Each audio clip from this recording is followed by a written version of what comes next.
जय हिंद. नमस्ते विद्यार्थी आणि प्राध्यापक मित्रांनो. मिस्टर अक्षय बळे SPPU एक्झाम अपडेट या यूट्यूब चॅनलमध्ये आपणा सर्वजणांचं स्वागत आहे. आत्ताच्या या व्हिडिओमध्ये आपण TYBCom सेमिस्टर 6 मधील जो स्पेशल विषय असतो ज्याला आपण costing, banking, admin, marketing management किंवा अन्य जे काही विषय असतात तर या विषयासंदर्भात आपल्याला इंटर्नशिप करायची असते. कारण तुम्हाला माहिती आहे की TYBComला जे काही सेमिस्टर आहे, जसं की मी इथे तुम्हाला समजून सांगतो. इथे ऑडिट अँड टॅक्स या विषयाला तुम्हाला प्रॅक्टिकल आहे आणि जे स्पेशल पेपर आहे, ओके, ज्याला special paper second and third आपण म्हणतो, तर या स्पेशल पेपर सेकंड अँड थर्डसाठी तुम्हाला इंटर्नशिप आहे. ओके, तर ही इंटर्नशिपचा रिपोर्ट तुम्ही पाचव्या सेमला तुम्ही त्याचं प्रपोजल सादर केलेलं होतं. आता 6व्या सेमला तुम्हाला इंटर्नशिप करून त्याचा रिपोर्ट तयार करायचा आहे. तर हा रिपोर्ट कशा पद्धतीने तयार केला जाईल, त्या रिपोर्टमध्ये कोणकोणते कंटेंट असायला हवे आणि तुम्हाला रिक्वायर कोणकोणते डॉक्युमेंट सोबत ठेवावे लागणार आहे, या रिपोर्टच्या किती प्रिंटआउट तुम्हाला काढायच्या याबाबत देखील आपण या व्हिडिओमध्ये माहिती घेणार आहोत. विद्यार्थी मित्रांनो, सगळ्या स्लाईड जे काही रिक्वायर आहे त्या रिक्वायर स्लाईडबाबत मी इत्थंभूत माहिती किंवा संपूर्णतः माहिती या व्हिडिओमध्ये देणार आहोत. त्यामुळे हा व्हिडिओ शेवटपर्यंत नक्की बघा. आवडल्यास या व्हिडिओला लाईक करा. आपल्या सर्व महाविद्यालयातील विद्यार्थ्यांपर्यंत हा व्हिडिओ शेअर करायला विसरू नका. अधिक माहितीसाठी तुम्ही या चॅनलला सबस्क्राईब करा. तसेच टेलिग्राम चॅनलमध्ये सहभागी व्हा, जिथं तुम्हाला पुढच्या काही महत्त्वाच्या अपडेट्स या दिल्या जातील. विद्यार्थी मित्रांनो, हा व्हिडिओ थोडासा मोठा असू शकतो, एक 20 मिनिटापर्यंत किंवा 25 मिनिटापर्यंत देखील असू शकतो. त्यामुळे हा व्हिडिओ शेवटपर्यंत नक्की बघा. सरते शेवटी तुम्हाला इंटर्नशिपच्या व्हायवाला कोणकोणते प्रश्न विचारले जातील, कशा पद्धतीने व्हायवा होईल याबाबत देखील माहिती दिली जाणार आहे. त्यामुळं हा व्हिडिओ शेवटपर्यंत नक्की बघा. आपण सुरुवात करूया की या इंटर्नशिप रिपोर्टबाबत कशा पद्धतीने PPT स्लाईड बनवायच्या आणि रिक्वायर्ड डॉक्युमेंट कशा पद्धतीने फिलअप करायचे. बघा विद्यार्थी मित्रांनो, इथे तुम्हाला जो काही रिपोर्ट आहे किंवा या व्हिडिओमध्येच आपण काय महत्त्वाचं गायडन्स बघणार आहोत. How to prepare report on इंटर्नशिपचा रिपोर्ट कसा बनवायचा आहे याबाबत माहिती देणारा हा व्हिडिओ आहे. त्यामुळे हा व्हिडिओ शेवटपर्यंत नक्की बघा. तुमच्या काही मनात प्रश्न असतील इंटर्नशिपबाबत तर तुम्ही मला चॅट बॉक्समध्ये विचारू शकता. पण मुळात हा व्हिडिओ जर का तुम्ही संपूर्णतः बघितला तर तुम्हाला कोणतेही प्रश्न विचारायची आवश्यकता येणार नाही. सगळ्यात अगोदर आपण बघूया की रिक्वायर्ड डॉक्युमेंट इंटर्नशिपसाठी कोणकोणते पाहिजे. याच्या व्यतिरिक्त सुद्धा काही मी महत्त्वाचे डॉक्युमेंट सांगणार आहे, ते तुम्ही काळजीपूर्वक बघा. ते सरते शेवटी सुद्धा डॉक्युमेंट सांगितले तरीसुद्धा आत्ता पण सांगणार आहे. बघा, required documents for internship, logsheet of work perform during internship. सगळ्यात महत्त्वाचं आहे की तुम्ही इंटर्नशिप त्या ठिकाणी केल्यानंतर त्याची एक लॉगशीट तयार केलेली. लॉगशीट म्हणजे तुम्ही जे काही कामकाज केलेलं आहे त्याची माहिती ज्या पेजवरती मेन्शन केलेली आहे त्या शीटला आपण लॉगशीट असं म्हणतो. लॉगशीटचा फॉर्मॅट मी तुम्हाला दाखवून देणार आहे. त्यानंतर दुसरं महत्त्वाचं शीट आहे की इंटर्नशिप कंप्लिशन सर्टिफिकेट. तुम्हाला त्या फर्मकडून काय करायचं आहे, इंटर्नशिप कंप्लिशन सर्टिफिकेट घ्यायचं आहे की तुम्ही या कालावधीमध्ये, त्याचा एक फॉर्मॅट दिलेला आहे. तो फॉर्मॅट फक्त त्या इन्स्टिट्यूटच्या लेटर पॅडवर घ्यायचा आहे आणि तिथे त्यांचा सही शिक्का घेतला तर तुमचं इंटर्नशिप कंप्लिशन सर्टिफिकेट लागणार आहे. Without this document you can't appear for internship. Okay, म्हणजे ज्यावेळेस तुम्हाला 6व्या सेमची प्रोजेक्ट रिपोर्ट व्हायवा होईल त्यावेळेस तुम्हाला या डॉक्युमेंटशिवाय ती व्हायवा घेतली जाणार नाही. अदरवाईज बघा, एखाद्या विद्यार्थ्याने ते तयार केलं नाही तर त्याची व्हायवा होणार नाही आणि त्याला त्याचे मार्क देखील भेटले जाणार नाही, त्याचं वर्ष वाया जाऊ शकतं. नेक्स्ट आहे feedback from internship providing organisation. बघा, हा पण जो काही फॉर्मॅट आहे तो तुम्हाला दिलेला आहे, तो फक्त फॉर्मॅट त्यांच्याकडून भरून घ्यायचा आहे. ओके, नेक्स्ट आहे फीडबॅक फ्रॉम स्टुडंट. हा पण फॉर्मॅट स्टुडंटला भरून द्यायचा आहे. हे 4 महत्त्वाचे डॉक्युमेंट आहे. त्याच्या व्यतिरिक्त सुद्धा आणखीन 3 महत्त्वाचे डॉक्युमेंट तुम्हाला लागणार आहे. ते म्हणजे की तुमचा अंडरटेकिंग. ओके, एक स्टुडंटचा अंडरटेकिंग तुम्ही महाविद्यालयाला देणार आहे आणि एक अंडरटेकिंग तुम्ही ज्या ठिकाणी इंटर्नशिप केलेलं आहे त्या ठिकाणी पण तुम्हाला एक काय करायचं, अंडरटेकिंग द्यायचं आहे. ह्या अंडरटेकिंगचे 2 फॉर्मॅट आहे, ते दोन्हीही फॉर्मॅट तुम्हाला द्यायचे आहेत. तिसरं एक महत्त्वाचं जे काही डॉक्युमेंट आहे ते आहे की तुम्ही इंटर्नशिप ज्या ठिकाणी प्रपोजल दिलेलं होतं तर त्याच्यावर त्यांनी साईन दिलेली होती. ओके, तर ते डॉक्युमेंट पण तुम्हाला लागणार आहे. त्याचं ओरिजिनल जर का तुम्ही तिथे जमा केला असेल तर त्याची OC किंवा झेरॉक्स कॉपी तुम्हाला या ठिकाणी जमा करायची आहे. आणि पॉसिबल झाल्यास नाही, तुम्हाला ते तर द्यावंच लागणार आहे की तुम्ही त्या ठिकाणी काम करत आहात त्याचा एखादा प्रूफ म्हणून तुम्ही तिथला काय केलं पाहिजे, एक फोटो दिला गेला पाहिजे. म्हणजे तुम्ही काम करताय त्याचा हा एक खूप मोठा पुरावा दिसून येणार आहे, कारण महाविद्यालयाला सुद्धा या ॲक्टिव्हिटीचे खूप सारा बेनिफिट त्यांच्या नॅक ॲक्रिडिटेशन या प्रोसेसमध्ये होणार असतो. तर एवढे डॉक्युमेंट्स तुम्हाला इथे मी मेन्शन केलेले आहेत. त्याच्या व्यतिरिक्त तुम्हाला लागणार आहे ते सरते शेवटी सुद्धा मी व्हिडिओमध्ये सांगितलेलं आहे. ओके, सो आता आपण कशा पद्धतीने PPT करणार आहोत, त्यामध्ये तुम्हाला कोणकोणते पॉईंट्स लागणार आहे बघा. After completion of the internship than making the report on that. तुम्हाला इंटर्नशिपचा जो काही रिपोर्ट आहे, हा रिपोर्ट तुम्हाला कधी तयार करायचा आहे बघा. सगळ्यात अगोदरची महत्त्वाची स्टेप्स म्हणजे काय, तुम्हाला प्रपोजल सादर करायचं, जे तुम्ही कितव्या सेमला सादर केलं, 5व्या सेमला सादर केलेलं आहे. प्रपोजल सादर केल्यानंतर तुम्ही दिलेल्या शेड्यूलनुसार तुम्हाला काय करायचं आहे, इंटर्नशिप कंप्लीट करायची आहे. इंटर्नशिप काय करायची आहे, कंप्लीट करायची. म्हणजे काय की तुम्ही दिलेलं आहे की जसं की 1 मार्च ते 30 मार्चपर्यंत तुम्ही काय केलं, एखाद्या ऑर्गनायझेशनमध्ये डेली 2 तास वर्क करणार असं तुम्ही प्रपोजलमध्ये सांगितलेलं होतं. तर आता काय करायचं आहे, ते कंप्लीट करायचं आहे. ओके, आणि ते कंप्लीट केल्यानंतरच तुम्हाला काय करायचे आहे, रिपोर्ट बनवायचा आहे. त्या रिपोर्टमध्ये बनवत असताना तुम्हाला त्याचं सगळ्यात अगोदर फर्स्ट पेज मेन्शन करायचं आहे. त्याच्यानंतर इंडेक्स किंवा लिस्ट ऑफ कंटेंट हे तुम्हाला मेन्शन करायचे आणि सरते शेवटी तुम्हाला डॉक्युमेंट्स अटॅच करायचे आहे. तर आपण हे फर्स्ट पेज कसं तयार केलं जातं, त्याच्यानंतर लिस्ट ऑफ कंटेंटमध्ये कोणकोणते कंटेंट तुमच्या याच्यामध्ये त्या रिपोर्टमध्ये असले पाहिजे आणि सरते शेवटी कोणकोणते डॉक्युमेंट तुम्हाला अटॅच करणं गरजेचं आहे, हे मी या व्हिडिओमध्ये सांगणार आहे. बघा, कंटेंटची लिस्ट जर का बघितली तर जवळजवळ तुम्हाला 10 ते 12 स्लाईड त्याच्यामध्ये आहे. म्हणजे एक स्लाईड मला तुम्हाला एक्सप्लेन करायला किमान 2 मिनिटाचा वेळ लागू शकतो. म्हणजे धरून चला की हा व्हिडिओ किमान 30 मिनिटापर्यंत सुद्धा असू शकतो. वन अँड ऑल सगळी माहिती तुम्हाला या व्हिडिओमध्ये दिलेली आहे. त्याच्याकरता व्हिडिओ शेवटपर्यंत नक्की बघायला काही हरकत नाही. दुसरे महत्त्वाचे प्रश्न जे मला वारंवार विचारले जातात ते म्हणजे की तुम्ही इंटर्नशिपचा हा जो काही रिपोर्ट आहे तो तुम्ही मराठी किंवा इंग्लिश कोणत्या लँग्वेजमधून करावा, हा तुमचा महत्त्वाचा प्रश्न असतो. बघा विद्यार्थी मित्रांनो, जवळजवळ तुमचा जरी विषय बँकिंग अँड फायनान्स असेल, ॲडमिनिस्ट्रेशन असेल, BEE असेल किंवा अन्य कोणता असेल, तरीसुद्धा तुम्ही हा जी काही PPT आहे किंवा जी काही इंटर्नशिपचा रिपोर्ट आहे तो तुम्ही इंग्लिशमधून बनवला तर बेटर होईल असं मला वाटतं. कारण मराठी टायपिंग करणं, त्याचं प्रिंटआउट करणं, कदाचित काही वेळेस काय होतात की तो फॉन्ट सायबरवाल्याच्या PC मध्ये नसतो, मग प्रिंटआउट काढायला परत प्रॉब्लेम येतात, फॉन्ट चेंज होतो. तर त्याच्यामुळं तुम्ही ही इंग्लिशमधून बनवली तरी काही हरकत नाही. पण यासाठी तुम्ही तुमच्या महाविद्यालयातील सब्जेक्ट टीचरचा सल्ला यासाठी घ्या. मी आमच्या महाविद्यालयातील विद्यार्थ्यांना म्हणेल की तुम्ही शक्यतो तरी PPT बनवताना किंवा हे बनवत असताना इंग्लिशमध्ये बनवलं तर त्याचा वेल अँड गुड फायदा होतो. कारण बाकीचे documents, feedback, internship completion certificate हे इंग्लिशमधून करणं सोपं जातं. म्हणून मी तुम्हाला सांगेल ही PPT इंग्लिशमधून करा. एक महत्त्वाचा आणखीन एक अपडेट देईल, मी सेपरेट व्हिडिओ तर बनवणारच आहे, तरी पण एक अपडेट मी महत्त्वाची देण्याचा इथं प्रयत्न करेल. ते म्हणजे बघा, एखादा विद्यार्थी 5व्या सेमला होता, त्यांनी इंटर्नशिपच रिपोर्ट सबमिट केला नाही किंवा प्रपोजलच सबमिट केलेलं नाही, तर त्या विद्यार्थ्याला आता काय करायचं आहे, इंटर्नशिप प्रपोजल पण तयार करायचं, इंटर्नशिप पण करायची आणि त्याच्यावरचा रिपोर्ट पण त्यांनी 6व्या सेमला कंप्लीट करायचा आहे. या दोन्हीही प्रिपरेशन त्या विद्यार्थ्यांनी करायचं. जो विद्यार्थी काय म्हणतात, ज्यांनी 5व्या सेमला इंटर्नशिप दिलं नाही तो, किंवा एखाद्या विद्यार्थ्यांनी इंटर्नशिप दिली पण तो त्याच्यामध्ये काय झाला आहे की आत्ताच्या रिझल्टमध्ये फेल झाला आहे. ओके, 5व्या सेमला इंटर्नशिपमध्ये फेल झाला किंवा इंटर्नशिपमध्ये ॲब्सेंट असेल तर त्याला 5व्या सेम आज वेळ 6व्या सेमची सुद्धा इंटर्नशिप त्याला कंप्लीट करायची आहे. आता आपण बघूया फर्स्ट पेज त्याचं कसं असणार आहे. बघा, फर्स्ट पेजमध्ये तुम्ही या पद्धतीचं पेज ड्राफ्टिंग तुम्हाला असलं पाहिजे. या सगळ्या याचे तुम्ही स्क्रीनशॉट घ्या, त्या पद्धतीने तुम्ही तुमची PPT तयार करू शकता. सगळ्यात महत्त्वाचं पहिलं आहे नेम ऑफ कॉलेज. म्हणजे याच्यामध्ये तुमच्या संस्थेचं, इन्स्टिट्यूशनचं नेम पण येईल. जसं की एक्झाम्पल आहे रयत शिक्षण संस्था, सिटिझन कॉलेज ऑफ कॉमर्स, अशा पद्धतीचं नेम, किंवा citizen college of commerce Rampur, district Ahmednagar, अशा पद्धतीचं त्यांचं नेम ऑफ कॉलेजमध्ये येणार आहे. नंतर TBCom 2019 credit pattern same 6 internship report, हे जसंच्या तसं तुम्ही येऊन दिलं पाहिजे. सब्जेक्ट तुमचा जो असेल तो टाका.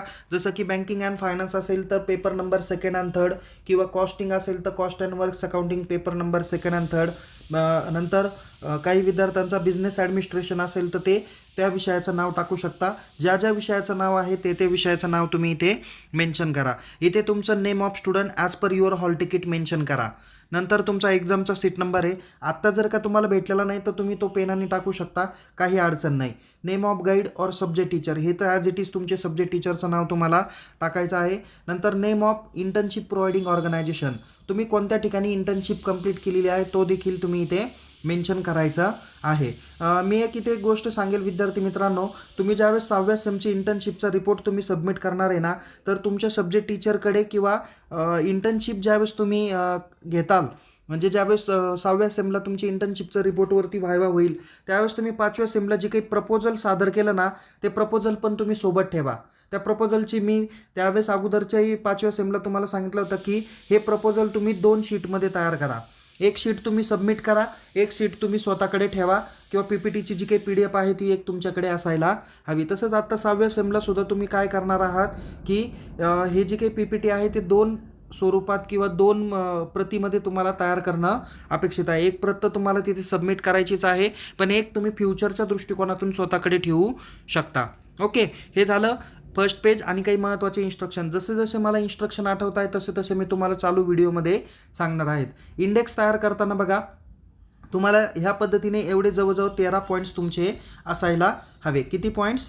13 पॉईंट्स. बघा, ज्याच्यामध्ये name of organisation, list of content learn, नंतर अलोकेशन ऑफ 60 आवर्स, नंतर list of officer and the staff member of that particular organization, the name and designation of the officer, work profile, actual work performed, list of skill learned, list of problem faced, how to the problem were addressed, list of contribution made towards the better functioning of the organization, then list of skill required to perform the assigned task, आणि last opinion of the student. So एवढ्या 13 slides तुमच्या असायला पाहिजे. एवढ्या 13 किमान पाहिजे. याच्या व्यतिरिक्त सुद्धा तुम्ही जास्त स्लाईड तयार करू शकता, डिपेंड्स अपॉन सिच्युएशन आणि तुमचा ॲक्च्युअल वर्क. ओके, यावरून तुम्हाला पुढच्या स्लाईड बनवायच्या आहे. या 13 स्लाईडचं तुम्ही फोटो काढा, व्हिडिओ पॉज करा, त्याचा फोटो काढा किंवा एका पेजवर ड्राफ्टिंग करा आणि त्या पद्धतीने तुम्ही पेजेस ड्राफ्टिंग करायला सुरुवात केली तरी चालेल. बघा विद्यार्थी मित्रांनो, तुमची जी काही 6व्या सेमची जी काही इंटर्नशिपवरती व्हायवा होऊ शकते, ही माझ्या मते मेच्या मेच्या लास्ट वीकला होऊ शकते किंवा जून महिन्याच्या पहिल्या किंवा मॅक्झिमम दुसऱ्या वीकला होऊ शकते. ओके, तर हे 2023च्या बाबतीत सांगितलं. जे विद्यार्थी आत्ता शैक्षणिक वर्ष 2022-23मध्ये आहे, तर त्यांच्यासाठीची जी काही 6व्या सेमची जी काही प्रॅक्टिकल एक्झाम आहे ती शक्यतो मे महिन्याच्या वेळेस होऊ शकतं. जसे जसे इन्स्ट्रक्शन विद्यापीठाकडून येतील तशी माहिती तुम्हाला दिली जाईल. ओके, बघा आता पहिली स्लाईड कशी बनवायची तुम्हाला काय सांगितलेलं आहे, नेम ऑफ द ऑर्गनायझेशन. बघा, आता ऑलरेडी तुम्ही ही स्लाईड तुमच्या पाठीमागच्या सेमला केलेली होती, त्याच्यामुळं ती स्लाईड जशीच्या तशी तुम्हाला आत्ता इथे वापरता येणारी आहे. इन्स्टिट्यूटचं नेम द्या, ॲड्रेस द्या, कॉन्टॅक्ट नंबर द्या, मेल ID द्या, वेबसाईट द्या किंवा तुम्हाला आणखीन त्याचे काही फीचर्स देता येतील ते तुम्ही इथे देऊ शकता. ओके, नेक्स्ट आहे second number, list of content learn. बघा, तिथे गेल्यानंतर तुम्ही त्या पर्टिक्युलर इंटर्नशिपच्या पिरियडमध्ये तुम्ही काय काय शिकले तिथं त्या लिस्ट ऑफ कंटेंट तुम्हाला इथं द्यायचं आहे. म्हणजे त्याच्यामध्ये तुम्ही प्रपोजलमध्ये सुद्धा सांगितलं असेल ना की मी तुमच्याकडे येऊन या पद्धतीचं कामकाज करणार आहे. जसं की त्या ऑर्गनायझेशनमध्ये मी बँकिंगच्या रिलेटेड ही PPT बनवलेली आहे, म्हणून मी तुम्हाला सांगतो तुम्ही तुमच्या अभ्यासक्रमा रिलेटेड काय काय केलेलं असेल ते वर्क्स तुम्ही इथे सांगा. जसं RTGS म्हणजे काय, ते कशा पद्धतीने केलं जातं, NEFT कशी केली जाते, चेक्स कसे ड्रॉ केले जातात, अकाउंट ओपनिंग कशा पद्धतीने केली जाते, लोन प्रपोजल कसं सादर केलं जातं, डीमॅट अकाउंट कसं ओपन केलं जातं, करन्सी मार्केट कशा पद्धतीने वर्कआउट केलं जातं, करन्सीचा रेट काय, या पद्धतीचे डॉक्युमेंट्स तुम्ही तिथे शिकलेला आहात. हे लिस्ट ऑफ कंटेंटमध्ये आपण देऊ शकतो. याच्या व्यतिरिक्त कदाचित तुमच्या 2 स्लाईड असतील, त्याही तुम्ही याच्यामध्ये मेन्शन करा. काही विद्यार्थी कॉस्टिंग रिलेटेड असतील, ते एखाद्या कॉन्ट्रॅक्टरकडे गेल्यानंतर वर्क सर्टिफाईड कसं केलं जातं, बॅलन्स शीट कशी तयार केली जाते, वर्क इन प्रोग्रेस कसं ड्रॉ केलं जातं, कॉन्ट्रॅक्ट अकाउंट कसं तयार केलं जातं, त्याच्यामध्ये रिटेन्शन मनी काय आहे, इस्क्लेशन कॉस्ट काय आहे, हे सगळे किंवा प्रॉफिट ऑन इनकम्प्लीट कॉन्ट्रॅक्ट कशा पद्धतीने कॅल्क्युलेट केला जातो, अशा काही गोष्टी तुम्ही त्या ठिकाणी लर्न केल्या असतील तर त्याची लिस्ट बनवा. काही विद्यार्थी तुमच्याकडे CA कडे गेलेले असतील, CMA फर्मकडे गेलेले असतील, तिथं तुम्ही काय काय शिकला, GST रिटर्न कसे भरले, पॅन कार्ड कशा पद्धतीने काढलं जातं, इन्कम टॅक्स रिटर्न कसा भरला जातो, फॉर्म नंबर 16 कसा कॅल्क्युलेट केला जातो किंवा अन्य काही महत्त्वाच्या टर्म्स असतील त्या तुम्ही शिकला असाल तर त्याची लिस्ट तुम्हाला या ठिकाणी बनवायची आहे. नंतर बघा, पुढे आहे अलोकेशन ऑफ 60 आवर्स. तुम्ही कशा पद्धतीने 60 तास काम केलेलं आहे, तुम्ही स्टार्ट कधी केलं, किती तास काम केलं आणि एंड कधी तुमची इंटर्नशिप झाली किंवा कंटिन्युअस असेल तर तुम्ही त्या पद्धतीची माहिती या 3 नंबर स्लाईड्समध्ये तुम्हाला टाकणं अपेक्षित आहे. त्यानंतर बघा, list of officers and the staff members.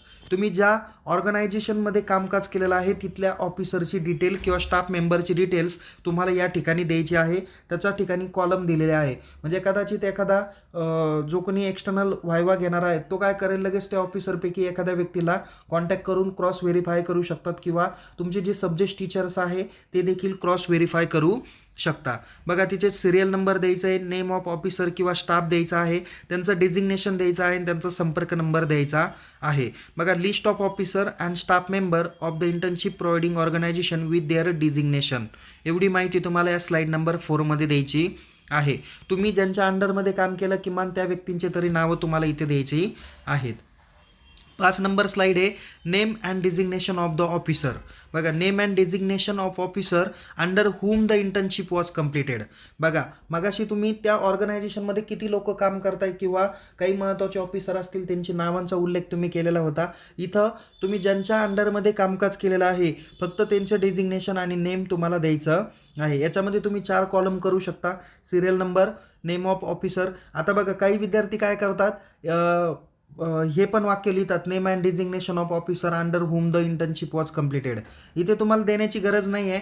तुमची स्लाईड नंबर 4 किंवा 5 तुम्हाला काय सांगताय ना त्यावरून तुम्हाला बनवायचं. तुम्हाला फक्त इथे काय करायचं, कॉलम चार्ट बनवायचा आहे. तुम्हाला त्याच्यामध्ये ती डिस्क्रिप्शन द्यायची गरज नाही आहे असं मला तरी वाटतंय. त्याच्यानंतर यामध्ये स्लाईड नंबर 5मध्ये तुम्हाला कोणकोणते काय म्हणता येईल कॉलम तयार करायचे ते म्हणजे serial number, name of officer, ते डिझिग्नेशन अँड कॉन्टॅक्ट नंबर. एवढ्या पद्धतीच्या स्लाईड तुम्ही देऊ शकता. त्यानंतर बघा वर्क प्रोफाईल. ही एक अत्यंत महत्त्वाची स्लाईड आहे. बघा work profile assign during the internship programme. तुम्हाला तिथल्या ऑर्गनायझेशननी कोणकोणतं काम असाइन करायला दिलं होतं म्हणजे जे तुमच्या प्रपोजलमध्ये आहे. बघा इथे कदाचित असं होईल की तुम्हाला असाइन करायला त्यांनी 10 कामं दिले आणि त्या इंटर्नशिपमध्ये फक्त तुमच्याकडे 6च कामं झाले. होऊ शकतं असं, त्याच्यामुळं काही काळजी करू नका. पण इथे असं आहे की इथं फक्त तुम्हाला त्यांनी काय काय वर्क असाइन करायला दिलेले आहे त्याची लिस्ट बनवायची आहे. कदाचित तुम्ही जे कामं केले आणि जे वर्क असाइन केले हे इक्वल पण असू शकतात. ओके, एक्झाम्पल आहे की जसं RTGS, NEFT, cheque, account opening, loan proposal आणि डीमॅट अकाउंट एवढे कामं तुम्हाला त्यांनी असाइन केलेले होते. एवढे कामं तुम्हाला बघायचे होते. ओके, त्यानंतर तुम्ही ॲक्च्युअल वर्क परफॉर्म नावाची 7 नंबरची स्लाईड आहे. जसं की बघा इथे actual work perform during the internship. मी मागाशी इथे बघा जवळजवळ ह्या 6 नंबरच्या स्लाईडमध्ये 3 आणि 3 6 गोष्टी इथे दाखवलेल्या आहे आणि ॲक्च्युअल वर्कमध्ये मी इथं फक्त किती गोष्टी दाखवल्या तर 3च गोष्टी दाखवल्या आहे की तिथे तुम्ही प्रत्यक्षात काय काय काम केलेलं आहे. म्हणजे लिस्ट तुमची कदाचित 10 पॉईंटची असू शकते but actual work 6 point 7 point कदाचित 10 पण असेल, कदाचित 12 पण असेल. ओके, जशा पद्धतीचे तुमचं वर्क्स असेल त्या पद्धतीने तुम्ही करू शकता. ओके, म्हणजे अकाउंट ओपनिंग पण केलं, लोन प्रपोजल पण कसे भरायचे ते केले, डीमॅट अकाउंट कसं ओपन करायचं किंवा कशा पद्धतीने त्याच्यात व्यवहार करायचे म्हणजे या पण गोष्टी तुम्ही काय केल्या तिथे इंटर्नशिपमध्ये शिकलेल्या आहेत. म्हणजे ॲक्च्युअल वर्क काय केलं हे फक्त या स्लाईड नंबर 7मध्ये लिहायचं आहे. स्लाईड नंबर 8मध्ये आहे लिस्ट ऑफ स्किल लर्न. बघा skill learn during the internship programme. इथे तुम्हाला काय द्यायचं आहे की related to the subject. Okay, म्हणजे तुम्ही ज्या गोष्टी त्या पर्टिक्युलर इन्स्टिट्यूशनमध्ये काम केलेलं आहे ते काम करत असताना तुम्हाला कोणकोणत्या स्किलची गरज पडली ते स्किल तुम्हाला इथे मेन्शन करायचे. मी एक्झाम्पल सांगितलं आहे की तुम्हाला बँकेमध्ये हे तर माहिती पाहिजे की कॅश डिपॉझिट स्लिप कशी भरली जाते, विड्रॉल स्लिप कशा पद्धतीने हँडल केली जाते, बँक अकाउंट ओपनिंगचा फॉर्म कसा भरला जातो, चेकचे कोणकोणते टाईप्स आहे, कोणता व्यक्ती कशा पद्धतीने त्या चेक्सवरती व्यवहार करू शकतो. म्हणजे या पद्धतीचं स्किल तुम्ही काय करू शकता, शिकू शकता. हे तुमच्या सब्जेक्ट रिलेटेडच असायला हवं जे तुम्हाला ॲक्च्युअल वर्क करताना तिथे तुम्हाला दिसून आलं. नंतर बघा 9 नंबरची स्लाईड आहे list of problem face. The problem face with the performing the assign task. एखादं काम दिलेलं आहे तुम्हाला, ते काम करत असताना तुम्हाला कोणकोणत्या पद्धतीच्या अडचणी आल्यात. ओके, म्हणजे कदाचित आहे ना तुम्हाला त्यांनी कम्प्युटरवर सांगितलं होतं की एखादी एंट्री कर टॅली सॉफ्टवेअरमध्ये पण ती तुम्हाला करता आली नाही. म्हणजे तुम्हाला कम्प्युटर टायपिंगचा तुम्हाला इश्यू होता, हा तुम्हाला प्रॉब्लेम होता. ओके, कदाचित टायपिंगचा प्रॉब्लेम होता, कदाचित टॅलीच्या सॉफ्टवेअरबाबत माहिती नव्हतं, असे देखील तुम्हाला येऊ शकतात. काही महत्त्वाचे आहे की त्या कन्सेप्टच तुमच्या क्लिअर नसतील. ओके, म्हणजे बघा हे खूप शोकांतिका असते की काही विद्यार्थी फक्त काय करतात, थिअरॉटिकल लिहितात.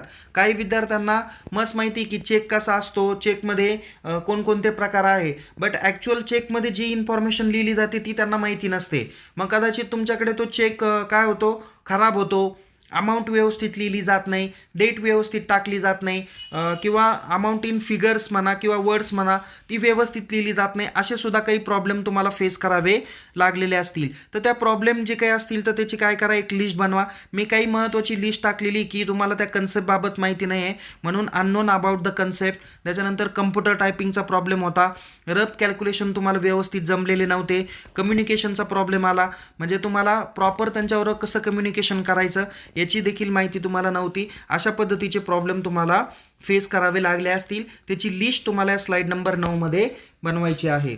स्लाईड नंबर 10मध्ये how the problem were address. तुम्हाला जो काही प्रॉब्लेम निर्माण झाला तो प्रॉब्लेम तुम्ही कशा पद्धतीने रिसॉर्ट केला ते तुम्ही या पद्धतीने इथे मेन्शन करायचं आहे. इथे एक्झाम्पल सांगितलं आहे बघा, like understood the assign work or concept. म्हणजे ज्या काही प्रॉब्लेम तुम्हाला आले ते काय केले, तुम्ही वरिष्ठांकडून अगोदर समजून घेतले की सर यामध्ये मला ॲक्च्युअल कसं वर्क करायचं आहे हे मी अगोदर समजून घेतो आणि नंतर काम करायला सुरुवात करतो. म्हणजे हे तुम्हाला जो काही निर्माण झालेला प्रॉब्लेम होता तो तुम्ही काय केला, रिझॉल्व्ह करण्याचा प्रयत्न केला. म्हणजे RTGS म्हणजे काय, ते किती रुपयापर्यंत भरली जाते, NEFT कोणासाठी असते, कशा पद्धतीने वर्कआउट करायचं, तो फॉर्म कसा भरायचा, हे तुम्ही काय केलं अगोदर समजून घेतलं. नंतर काय केलं बघा, पुढचा प्रॉब्लेम आपल्याला होता कम्प्युटर टायपिंगचा. तर तुम्ही काय केलं, प्रॅक्टिस केली ना. ओके, तुम्ही अगोदर काय केलं, वर्ड फाईलमध्ये टायपिंग करायला सुरुवात केली की समोरचा व्यक्ती काय सांगतोय त्या पद्धतीने टायपिंग करायला सुरुवात केली. ओके, म्हणजे तुम्ही हा प्रॉब्लेम कम्प्युटर टायपिंगचा प्रॅक्टिस करून तुम्ही सॉल्व्ह केला. नंतर बघा पुढचा प्रॉब्लेम होता तुम्हाला रफ कॅल्क्युलेशनचा. तर यासाठी तुम्ही काय केलं, solve the exercise and practice for rough calculation. तुम्ही काही कच्चे कागद लिखाण काम करायला सुरुवात केली, त्याच्याद्वारे तुम्ही कॅल्क्युलेशन व्यवस्थित पद्धतीने करू शकला. आणि नंतर काय आहे, इम्प्रूव्ह द कम्युनिकेशन स्किल. तुम्हाला कम्युनिकेशनचा प्रॉब्लेम होता की समोर तुमच्याकडे कदाचित इंग्लिश बोलणारा व्यक्ती आला, हिंदी बोलणारा आला, मराठी बोलणारा आला, तर तुम्ही त्यांच्या भाषेमध्ये कशा पद्धतीने सॉल्व्ह कराल. एखादा जो काही असेल तो वेगळ्या कम्युनिटीचा असेल, गुजराती असेल किंवा आणखीन कोणत्या, तर त्यांची भाषा तुम्ही कशा पद्धतीने समजून घेतली पाहिजे आणि कशा पद्धतीने तुम्ही त्यांना रिॲक्ट झालं पाहिजे. म्हणजे ऑफिसमध्ये आल्यानंतर तुम्ही गुड मॉर्निंग म्हणलं पाहिजे. ओके, म्हणजे काही प्रॉब्लेम जर का आला तर तुम्ही वरिष्ठांना विचारून सांगतो असं देखील तुम्ही त्यांच्याशी चर्चा करू शकता. म्हणजे कम्युनिकेशन स्किल पण तुम्ही व्यवस्थित पद्धतीने इम्प्रूव्ह करून तो प्रॉब्लेम पण तुम्ही रिझॉल्व्ह केला. अशा पद्धतीची स्लाईड तुम्ही 10 नंबरमध्ये मेन्शन करू शकता. 11 नंबरची स्लाईड आहे list of contribution made toward better functioning of the organisation. बघा हा 11 नंबरचा पॉईंट इतका महत्त्वाचा आहे जो तुम्हाला त्या ऑर्गनायझेशनमध्ये पुढे कंटिन्यू जॉब करायला कारणीभूत ठरणार आहे. बघा इथे काय सांगितलेलं आहे की तुमचं त्या ऑर्गनायझेशनमध्ये काय कॉन्ट्रीब्युशन आहे जे त्या ऑर्गनायझेशनला बेटर फंक्शनिंग करण्यामध्ये प्रयत्नशील राहील. ओके, म्हणजे बघा की अशा पद्धतीची कोणती टेक्निक्स वगैरे तुम्ही दिली की ज्याच्यामुळे त्यांचा टाईम सेव्ह झाला, मॅन पॉवर आणि मनी याच्यामध्ये त्यांची बचत झाली. तर असे काही महत्त्वाचे फंक्शनिंग तुम्ही सॉल्व्ह केलं का हे तुम्हाला सांगता येईल. एक्झाम्पल आहे बघा, मी एक उदाहरण म्हणून इथे सांगतो की एखादा व्यक्ती एखाद्या सेल्समनच्या दुकानात कामाला आहे आणि काय होतं आहे की सेल्समनवाल्यांनी काय केलं की 10 वाजता येतात आणि नंतर आवरायला सुरुवात करतात आणि नंतर पुढचं काम करतात. मग तुम्ही त्यांना सजेशन असं करू शकता की आपलं जे काही आवरावरीचं काम आहे ते तुम्ही काय करा, सकाळी लवकर 1 तास, म्हणजे जर का कस्टमर तुमच्या एरियामध्ये 9 वाजताच येतोय किंवा 10 वाजता शार्प तुमच्या दुकानात दुकान उघडल्याबरोबर येतोय, तर ॲटलिस्ट तुमचं तो 10 वाजता येतोय तर त्याच्या आतच तुमचं सगळं आवरून टापटीपणा असला पाहिजे, जेणेकरून समोरचा कस्टमर सुद्धा लवकर येईल. नाही तर कधी होईल काय, तो कस्टमर आला आणि तुम्ही आवरायला सुरुवात करताय तर कस्टमर वेटिंग करेल, म्हणजे कस्टमरचा टाईम काय झाला, वेस्ट झाला. आणि कदाचित असं पण होईल तो कस्टमर तुमच्याकडे परत येणार पण नाही. म्हणून त्या अनुषंगाने तुम्ही काही महत्त्वाची प्रोसेस केली आहेत का, तर केली असेल किंवा असंही काही मी एक्झाम्पल म्हणून सांगितले. तुम्ही आणखीन खूप सारे एक्झाम्पल देऊ शकता की अगोदर गेल्यानंतर तिथं तुम्हाला कस्टमर एवढे येत नव्हते, तुम्ही काही महत्त्वाची ॲडव्हर्टाइजमेंट केली तर त्याच्यामुळे सुद्धा कस्टमर यायला लागले, असं सुद्धा काही होऊ शकतं.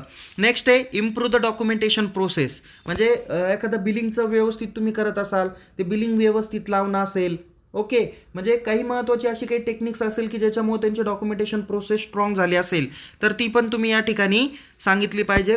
म्हणजे तिथं पॅराग्राफ तुमचा आला पाहिजे की डॉक्युमेंटेशन प्रोसेसबाबत काय कामकाज केलं, अगोदर किती वेळ लागत होता, आता किती लागतोय, म्हणजे त्याच्यामध्ये झालं का नाही. उलट असं नको व्हायला की तुम्ही आल्यानंतर जास्त वेळ लागला.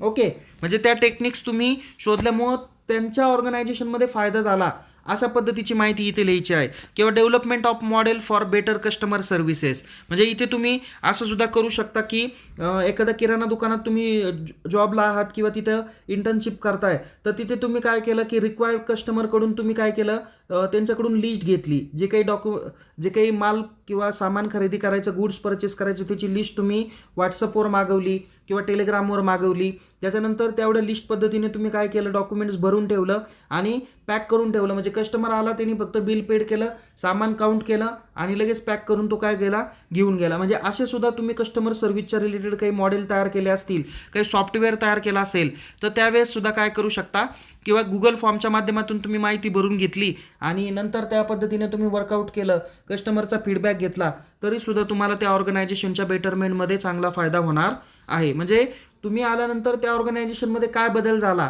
तुम्ही काय चांगल्या पद्धतीचं काम केलं, ते तुम्हाला या स्लाईडमध्ये टाकायचं आहे.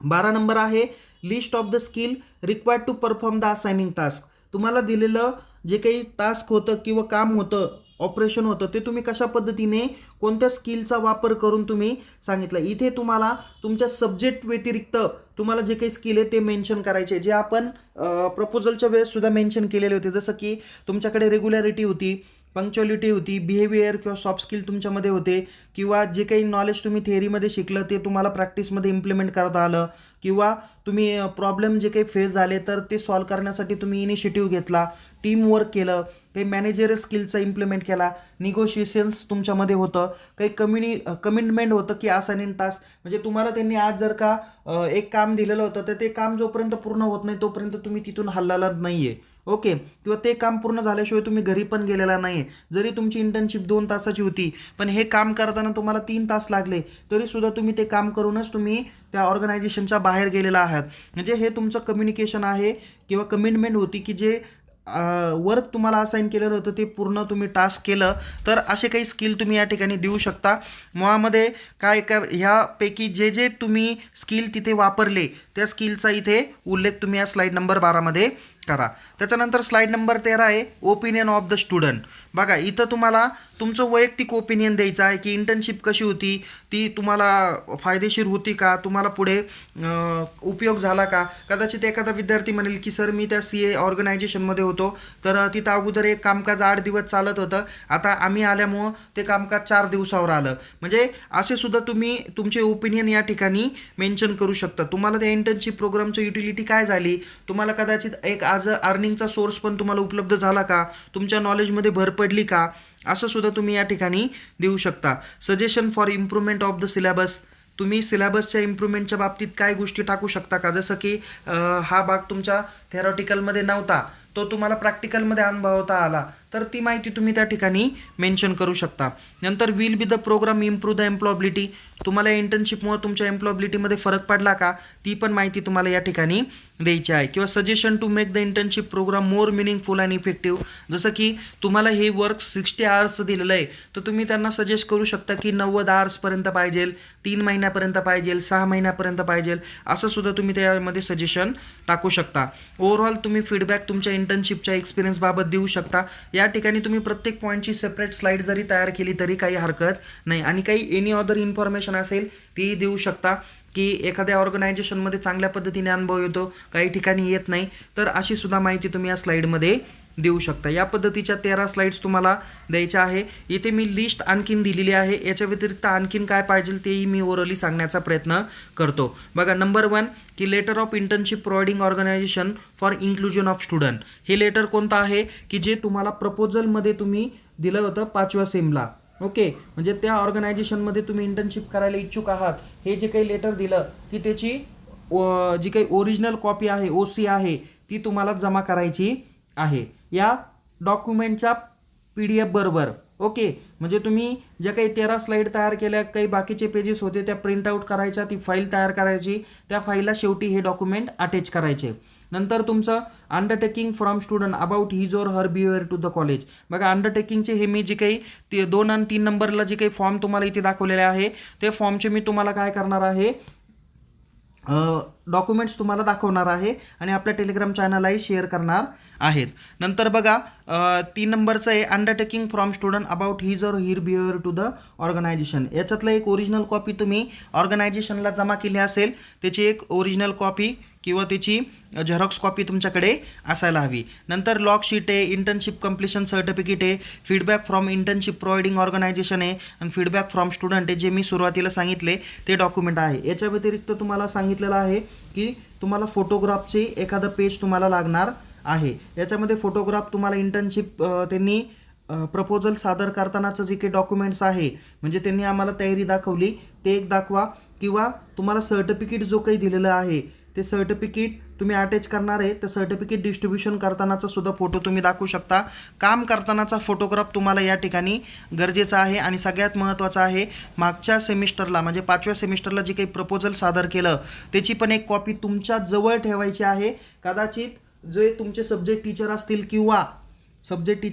किंवा जो काही एक्सटर्नल असेल तो एक्सटर्नल काय करणार आहे त्या कॉपीवरून तुमच्या पुढची काही परीक्षा घेऊ शकतो. तो म्हणेल की तुम्ही इंटर्नशिप तर प्रपोजलमध्ये सांगितलं होतं की 1 ते 15 मार्च दरम्यान तुम्ही करणार आहे आणि याच्यामध्ये तर तुम्ही फेब्रुवारी महिन्यातच कंप्लीट केली किंवा तुम्ही एप्रिल महिन्यात कंप्लीट केली, का बरं केली. म्हणजे ते अशा पद्धतीचे प्रश्न तुमच्या इंटर्नशिपमध्ये जे काही वायवा घेतली जाईल 6व्या सेमला त्यामध्ये विचारलं जाईल. किंवा अगोदरच्या ऑर्गनायझेशनमध्ये तर तुम्ही XYZ ही ऑर्गनायझेशन दिली आणि तुम्ही इंटर्नशिप तर तुम्ही ABC ऑर्गनायझेशनमध्ये केली, मग असं का केलं तर ते तुम्हाला समजून सांगायचं आहे. ओके, त्याकरता हे लिस्ट ऑफ डॉक्युमेंट्स तुम्हाला लागणार आहे. याच्यात एक महत्त्वाची नोट्स आहे की तुम्ही तुमच्या स्लाईड कमी जास्त करू शकता. अधिक माहितीसाठी तुम्ही तुमच्या महाविद्यालयातील सब्जेक्ट टीचर यांचा सल्ला तुम्ही घेऊ शकता. काही डॉक्युमेंट्स असतील, रेकॉर्ड असतील, एव्हिडन्स असतील ते तुम्हाला सबमिट करावे लागणार आहे. ओके, ते काही डॉक्युमेंट्स तुम्हाला सोबत बाळगावे लागणार आहेत. ही महत्त्वाची स्लाईड आहे. बघा सगळ्यात शेवटी तुमची एक स्लाईड तुम्ही देऊ शकता की त्याच्यामध्ये तुम्ही तुमचं एक अक्नॉलेजमेंट किंवा आभार या ठिकाणी मानू शकता की I am really thankful to my subject teacher.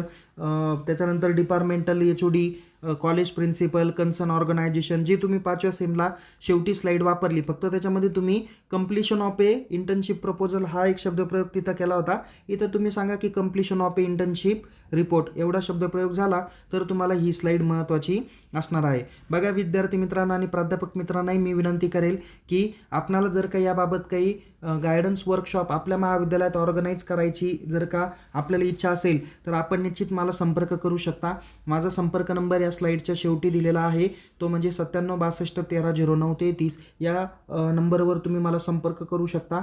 आपल्या महाविद्यालयात येऊन स्पष्टपणे सविस्तर पद्धतीने आपल्याला माहिती दिली जाईल. आपल्या महाविद्यालयातील टीचरकडे रिक्वेस्ट करा, त्यांना जरी मला बोलवता आलं तरी चालेल किंवा आपण जर का प्राध्यापक असाल आपण आपल्या HODंची प्रिन्सिपल सरांशी चर्चा करा. आपण त्यांच्याबरोबर एक कम्युनिकेशन करून एक डिपार्टमेंटल ॲक्टिव्हिटी पण तुमची होत जाईल.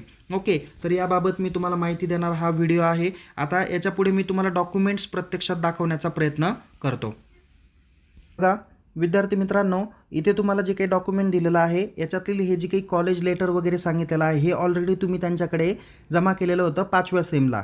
ओके, तर याची फक्त कॉपी तुम्हाला जमा करणं अपेक्षित आहे. ओके, हे महत्त्वाचं डॉक्युमेंट आहे की ज्या ठिकाणी तुम्ही इंटर्नशिप प्रपोजल दिलं त्यांनी तुम्हाला मान्यता दिली ते हे डॉक्युमेंट्स आहे. त्याच्यानंतर बघा अंडरटेकिंग फ्रॉम स्टुडंट, तुम्हाला काय सांगितलेलं आहे अंडरटेकिंग फ्रॉम स्टुडंट. इथं तुमचं नेम, तुमचा क्लास, तुमचं डिव्हिजन, रोल नंबर येणार आहे. हे अंडरटेकिंग तुम्ही तुमच्या महाविद्यालयातील प्रिन्सिपल सरांना देणार आहे की मी इंटर्नशिप सगळ्या रूल्स रेग्युलेशननुसार फॉलोअप करणार आहे. इथे बाकीच्या सही वगैरे हे सगळं मी ऑलरेडी 5व्या सेमलाच तुम्हाला सांगितलेलं होतं.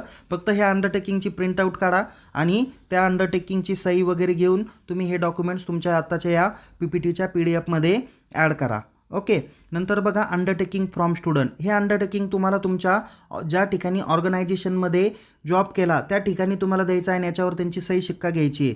ओरिजिनल कॉपी तुम्ही जर तिथं जमा केली असेल तर याची झेरॉक्स कॉपी तुम्हाला आपल्याकडे जमा करायची आहे. ओके, त्याच्यानंतर इथं लॉग शीट आहे. बघा हे लॉग शीट तुम्हाला त्यांच्या लेटर पॅडवर पाहिजे किंवा तुम्ही एक साधा कॉलम जरी तयार केला, एक पहिल्या पानावर तुम्ही ही लॉग शीट लेटर हेड घ्या, त्या ऑर्गनायझेशनचं, त्याच्यावर तुमचं स्टुडंट, तुमचं नेम, डिव्हिजन, ॲड्रेस हे पहिल्या पेजवर येऊ द्या आणि बाकीच्या A4 पेजवर तुम्ही लॉगशीट म्हणा जिथं डेट आहे. जसं की एक्झाम्पल आहे की एखादा विद्यार्थी 1 एप्रिल 2023ला गेला, किती ते किती गेला, एखाद्या वेळेस तो 10 वाजता गेला, म्हणजे फॉर्ममध्ये त्याचा टाईम 10 AM असेल आणि टू किती 12 PM किंवा तो 1 वाजेपर्यंत असेल. जसं की तो 1 वाजेपर्यंत गेला तर 10 ते 1 तिथं येईल, इथं 2 आणि फ्रॉममध्ये तिथं येईल. टोटल आवर्स किती काम केले त्यांनी, टोटल आवर्समध्ये त्याचं 3 तास काम येईल. डिटेल्स ऑफ वर्क डन, त्यांनी या टायमिंगमध्ये काय काय काम केलं तर त्यांनी इथं काय करायची लिस्ट त्यांनी द्यायची आहे. ओके, म्हणजे कदाचित त्यांनी काय काम केलं असेल की RTGSचा फॉर्म कसा भरायचा आहे ते बघितला किंवा अकाउंट ओपनिंगचा फॉर्म त्यांनी भरून दिला, 1 जणाचा दिला, 2 जणांचा दिला, तर त्याची काय करायची त्यांनी इथे लिस्ट बनवायची आहे. ती लिस्ट बनवल्यानंतर बघा तुमचे ऑफिसर अगोदर त्या दिवशी सही करतील. म्हणजे 1 तारखेला ज्यावेळेस तुम्ही 1 वाजता काम पूर्ण करून त्यांच्याकडे जाताल, ही शीट तुम्हाला त्या ऑर्गनायझेशनकडेच द्यायची. तर ते ऑर्गनायझेशन इथं काय करतील, चेक करतील आणि इथं त्यांची सिग्नेचर करतील. त्यांची सिग्नेचर झाल्यानंतर स्टुडंट काय करेल, शेवटच्या कॉलममध्ये त्यांची सही करणार आहे. तर या पद्धतीने काय होईल, सही वगैरे करतील. अशा पद्धतीने तुम्हाला टोटल इथं आवर्समध्ये 60 आवर्स तुम्हाला कंप्लिटेड दाखवायचे आहे. किती आवर्स, 60 आवर्स दाखवायचे आहे. इथं सर्टिफिकेट दॅट, इथं तुमच्या स्टुडंटचं नेम टाकायचं आहे, त्यांची सिग्नेचर वगैरे या ठिकाणी येतील. इथं जो काही गोल सिम्बॉल दाखवला, ओके, या गोल सिम्बॉलच्या जागी त्या ऑर्गनायझेशनचा सिम्बॉल येईल. तुम्ही हे कम्प्युटराइज टाईप करा, त्या ऑर्गनायझेशनची तुम्ही सही वगैरे घेऊ शकता. हे बाकीचे सही सिम्बॉल वगैरे ते देतील. ती सही सिम्बॉल असल्याशिवाय तुम्हाला इंटर्नशिप करता येणार नाही किंवा त्याची PPT तयार झाल्यानंतर तुमची व्हायवा होणार नाही. सब्जेक्ट टीचर काळजीपूर्वक पद्धतीने हे सर्टिफिकेट चेक करतील. नंतर बघा इंटर्नशिप प्रोव्हाइडिंग ऑर्गनायझेशन, तुम्हाला त्यांच्या लेटर पॅडवर किंवा तुम्ही A4च्या पेजवर त्या ऑर्गनायझेशनचं वरती नाव टाका, ॲड्रेस टाका, संपर्क नंबर टाका, नंतर मोबाईल नंबर किंवा इथं टू प्रिन्सिपल, कॉलेजचं नेम टाका, प्लेस टाका, इंटर्नशिप कम्प्लिशन सर्टिफिकेट म्हणा आणि इथे तुमचं नाव, तुमचा रोल नंबर असेल तर टाका, नसेल तर कॉलेजचा रोल नंबर टाकला तरी काही हरकत नाही. तुमचा आधार नंबर टाका आणि तुम्ही सब्जेक्ट कोणता घेतला, जसं कॉस्ट अँड वर्क्स अकाउंटिंग असेल तर त्या सब्जेक्टचं नाव टाका, बँकिंग अँड फायनान्स असेल तर ते नाव तुम्ही सब्जेक्टमध्ये टाका. शक्यतो तरी हे सर्टिफिकेट्स तुम्ही त्यांना A4 पेजवर तयार करा आणि त्यांची सही घेतली तरी चालेल. ओके, इथं त्यांचा सही शिक्का घेऊ शकता. नंतर इंटर्नशिप प्रोव्हाइडिंग ऑर्गनायझेशनला हे पेजची काय करा, बघा इथे 7 नंबर आणि 8 नंबरचं जे काही पेज आहे या पेजची प्रिंटआउट करा. ते त्यांची माहिती भरून देत, तुम्ही या ठिकाणी टिकमार्क करायची नाही आहे. ते ऑर्गनायझेशन या ठिकाणी टिकमार्क करतील. डिटेल्स वगैरे तुम्ही हवं तर इथे भरा. त्याच्यानंतर इथे बघा पॅराग्राफ इंडिव्हिज्युअल रँकिंग दिलेलं आहे, excellent, very good, good, satisfactory आणि नीड्स टू इम्प्रूव्ह. हे सगळ्या पद्धतीचे टोटल 15 पॉईंट्स दिलेले. तुमचं डोमेन नॉलेज कसं होतं, कम्युनिकेशन स्किल कसे होते, पंक्च्युअलिटी होती का नाही, हे ते काय करतील, त्यांच्या एक्सपिरियन्सनुसार ते टिक करतील.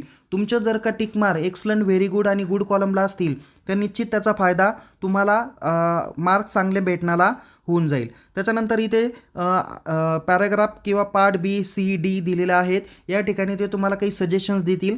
ते सजेशन दिले तर ठीक आहे, काही अडचण नाही, नसेल तर नॉट ॲप्लिकेबल करा. सगळ्यात शेवटी काय करा, ते तुम्हाला सिग्नेचर देतील, सही शिक्का देतील. ओके, आणि तुम्हाला शेवटचं जे काय आहे तर तुम्हाला सुद्धा फीडबॅक द्यायचा आहे. याची प्रिंटआउट काढा आणि इथे रिस्पॉन्समध्ये बघा शेवटचा जो काही कॉलम दिलेला आहे या रिस्पॉन्समध्ये तुम्हाला काय करायचं आहे, 0 ते 10 आकडे द्यायचे आहे. 10 म्हणजे तुम्हाला स्ट्रॉंगली ॲग्री आहे आणि 0, 1, 2 म्हणजे तुम्ही जरा थोडंसं त्याला डिसेबल आहे किंवा त्यासाठी तुम्ही एवढे इच्छुक नाही आहे. ओके, म्हणजे जर का तुम्ही याला 7, 8, 9, 10 असे जर का पॉईंट दिले, 10च पॉईंट आहे, हे 10च क्वेश्चन आहे, 10 क्वेश्चनला तुम्ही रिस्पॉन्समध्ये देऊ शकता. आणि नंतर तुमचे काही महत्त्वाचे सजेशन्स असतील तर या ठिकाणी द्या, सर ते शेवटी तुमची सिग्नेचर करा. तर एवढ्या 9 प्रिंटआउट तुम्हाला लागणार आहे. या प्रिंटआउटची प्रिंट करा आणि या PPT सोबत तुम्ही जोडले तरी चालेल. काही अडचण असल्यास निश्चित मला संपर्क करा. अधिक माहितीसाठी पुन्हा भेटूया एका नवीन विषयासह, नवीन व्हिडिओसह. तोपर्यंत या व्हिडिओला लाईक करा, शेअर करा. अधिक माहितीसाठी यूट्यूब चॅनलला सबस्क्राईब करायला विसरू नका. तसेच टेलिग्राम चॅनलमध्ये देखील सहभागी व्हा. तुम्हाला परीक्षेसाठी आणि या PPTसाठी खूप खूप शुभेच्छा. शक्यतो तरी गायडन्स लेक्चर जर का आवश्यक असेल तर मला निश्चित कॉल करा. आपल्याला निश्चित मार्गदर्शन करण्यासाठी मी देखील इच्छुक आहे. पुन्हा भेटू नवीन विषयासह, नवीन व्हिडिओसह. तोपर्यंत टेक केअर. जय हिंद. धन्यवाद.